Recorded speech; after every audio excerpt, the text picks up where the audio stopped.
Hi everyone, my name's Anne-Katherine. I am a second year grad student here in the physics department at UCI, and today I have a video for you all going over problem number 2 on the week 7 practice quiz, so you can find that on Canvas if you're looking to follow along. Alright, let's get started. Okay, so this problem is pretty involved, so buckle in. The problem is a baseball player throws a baseball at an angle of 35 degrees from the horizontal with an initial speed of 65 miles per hour. The baseball leaves the player's hand 0.75 meters above the ground. Take g to equal 9.8 meters per second squared and give your answer in two significant figures. Okay, so I like to start out physics problems with the same 3 steps pretty much every time. So the first step is to write down all the given information. So you can see on the right of the screen, I've started working on that. So the information that we're given in this problem is theta equals 35. That's the initial angle of the baseball. Our initial speed is 65 miles per hour. We are told 1 mile equals 1.8 kilometers, and we're told our initial y position is 0.75 meters. And of course, g equals 9.8 meters per second squared, and g is also our acceleration in the y direction. So we know the acceleration in the y direction is 9.8 meters per second squared. And also we can infer that the acceleration in the x direction is 0. That's not explicitly said in the problem, but we know that with projectile problems like this, unless otherwise specified, we always take ax to equal 0. Okay, so the second step is to write down any relevant equations. So the first equation that we're going to use is, I just abbreviated all of our trigonometric functions as SOHCAHTOA. Hopefully that's familiar to you. Even I, as a grad student, honestly, I'll say SOHCAHTOA in my head to remember sine, cosine, and tangent and what they all mean. Our next equation is one of our kinematic equations. So r of t equals r0 plus v0t plus 1/2 at squared. And then we also have v of t equals v0 plus at squared. And v of t squared equals v0 squared plus 2ay minus y0. So those are the equations that we are going to be using in this problem. Okay, so step 3 is to draw a picture. So you can see I am drawing out an XY axis here. And I am just going to draw on the picture everything that we know about what's going on. So I'm marking out my initial y position here, and I'm just choosing my initial x to equal 0. You could choose it to equal 1, you could choose it to equal 100, but pretty much always choosing our initial x to be 0 is going to make the problem simpler later on. So I just sort of drew a picture of what the projectile is going to do. I'm marking where my maximum y position is, and at this maximum y position, vy is going to equal 0. That's something that's always true of these types of problems. At the maximum y position, your velocity in the y direction equals 0. All right, this is my initial angle of 35 degrees. And now I'm just going to draw out really explicitly my initial x and y vectors. So this is my initial x vector. That's vx0. So by initial x vector, I mean the initial velocity in the x direction. And then the red arrow is my initial velocity in the y direction. And then, of course, we can connect the end of the vx0 vector and the top of the vy0 vector, and that is going to be our initial velocity vector, which is 65 miles per hour.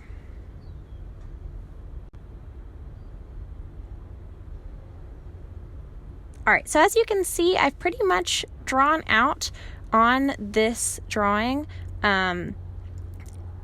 almost everything that I wrote out in step 1. I skipped the 1 mile equals 1.6 kilometers, and I also skipped G because those things aren't super relevant for the drawing.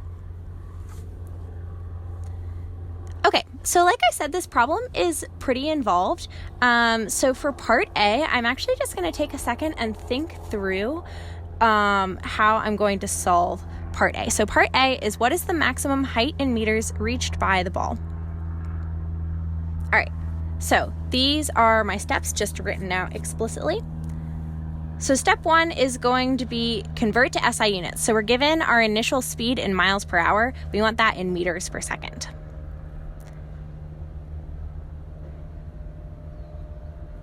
Step 2 is going to be to find the x and y components of that initial velocity using our trigonometric functions.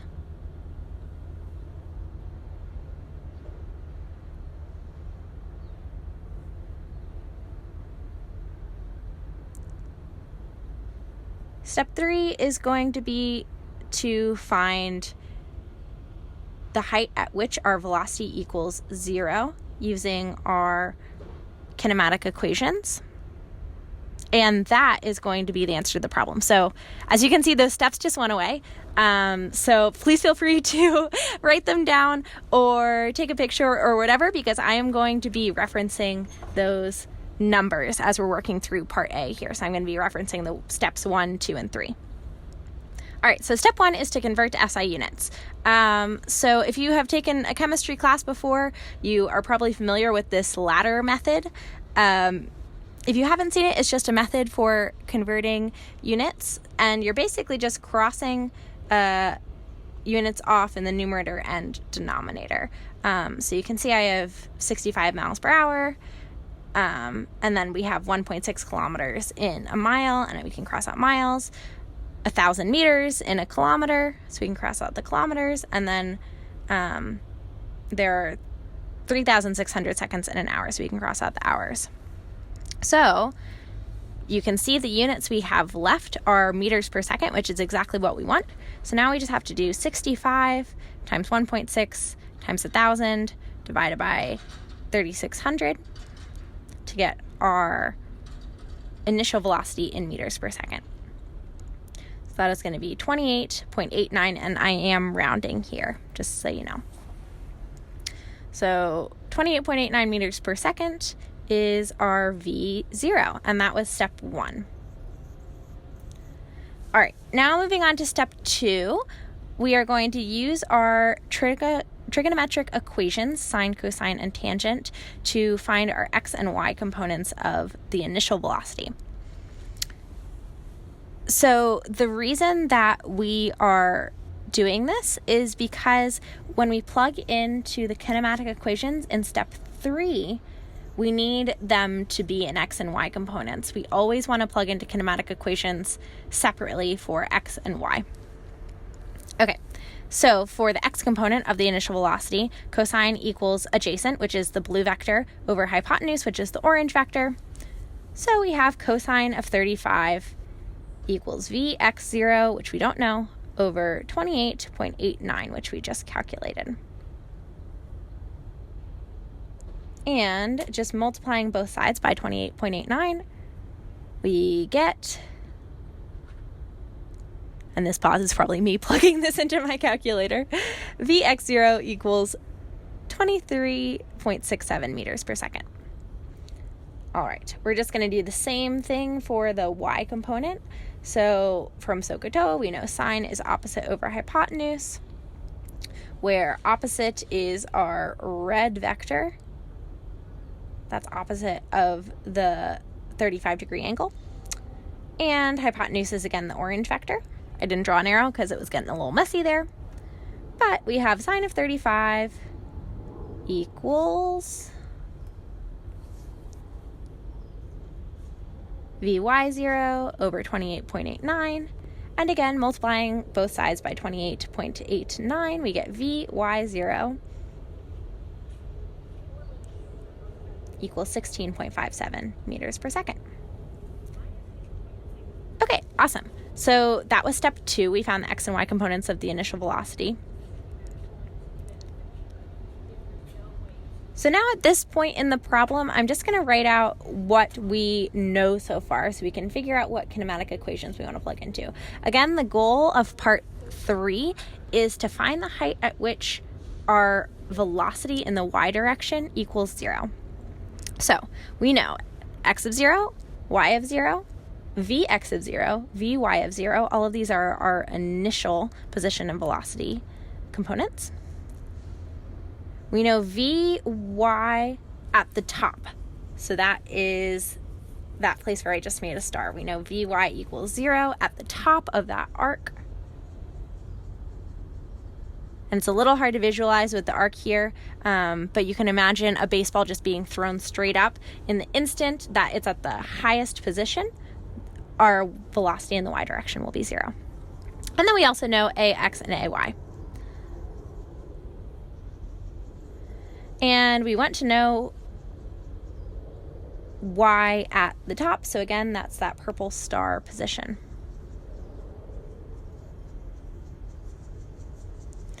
All right, so we are going to use the bottom kinematic equation to find that out, our y of t top. And the reason that we're using that equation is because the second equation doesn't give us that y information that we're looking for, and the first equation we don't have enough information to solve for because y of t and t would both be unknowns. All right, so just plugging into that last equation, you can see I wrote everything in terms of the y components. That's a super critical step and very easy to mess up on. So definitely be sure that you are using Vy, V0y, Ay, and y when you're looking specifically for y components. And then I'm really just plugging and chugging here. So our Vy at the top is 0. So on the left side of the equation, we have 0 squared. Our Vy initial is 16.57. That's what we calculated in part 2. And then we know that our Ay is minus 9.8. Don't forget the minus sign. That's important because the acceleration is downwards in the y direction. And then we have y minus y0, where y0 is 0.75. It seems like a long time ago now that we figured out that our initial y position was 0.75, but you can reference the drawing. That's why I like to do the drawing, so it's always really clear. Okay, and then just plugging numbers into the calculator. You can see there's a couple more steps of algebra here, and eventually I get y at the top, aka y max, is 14.76 meters. And we're done. So that was a lot for part A, but we did it. And the answer should be in two significant figures. So 14.76 in two significant figures is 15 meters. All right, so now I'm going to do the same thing for part B. I'm going to write out the steps, and again, it's going to disappear, so take notes if you want to on these steps because I will be referencing by their numbers. All right, so part B is how far is the baseball from the player when it hits the ground? So now we're looking for the X position at that orange star that I drew on our plot. So that's where it hits the ground at y equals 0. So our steps are going to be step 1, find the time at which y of t equals 0. And then number 2 is going to be to solve for x of t final, where t final is where the ball is on the ground. Okay, so we're going to use our first kinematic equation in the y direction to find the position, to find the time where y equals 0. So this might seem a little bit mysterious how I knew that I needed to do this step, but what we're really looking for is that final x, and we can't find the final x without knowing the time at which the ball reaches the ground, because you can see all of our kinematic equations have time, so except for the last one, but the last one is not going to be helpful for us because we also don't know the velocity in the x direction. So we really need to know that time. And you can see I just wrote out on our knowns v0x and v0y because I erased those and now I need them. Okay, so again, in part 1 here, we are finding the time at which y of t equals 0, aka the ball is on the ground because its position in the y direction is 0, which is the ground. So just plugging and chugging here, y of t final we know equals 0, y initial equals 0.75, vy0 equals 16.57. We found that in part A. And then we have t and plus 1/2 minus 9.8 times t squared. Again, don't forget that minus sign because the acceleration is downwards in the y direction. Okay, so this unfortunately is a quadratic equation. So because this problem is already pretty long, I am not going to solve the quadratic equation slowly like I have done in other videos, but I am using that t equals minus b squared plus or minus square root blah blah blah blah blah, and I'm about to write it out right here.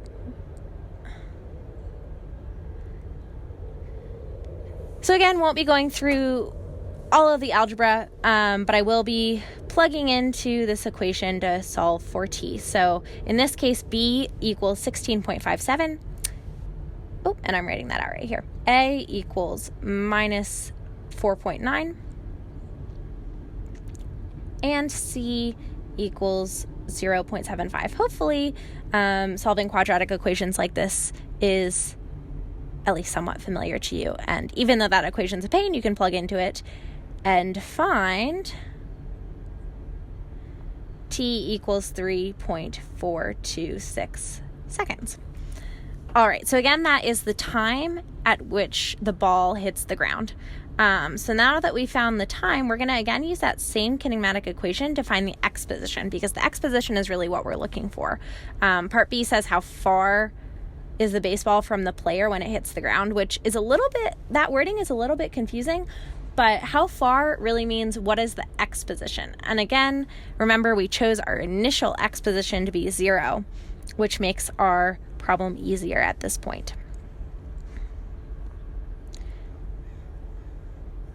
And we also know that ax equals 0, which simplifies our equation too. All right, so x of t final equals 0 plus 23.67 times 3.426, which is the time we just found, plus 0, because that whole term gets multiplied by 0 because ax equals 0. All right, so this equation is pretty simple. It's just those two numbers multiplied together, and it's 81.09 meters.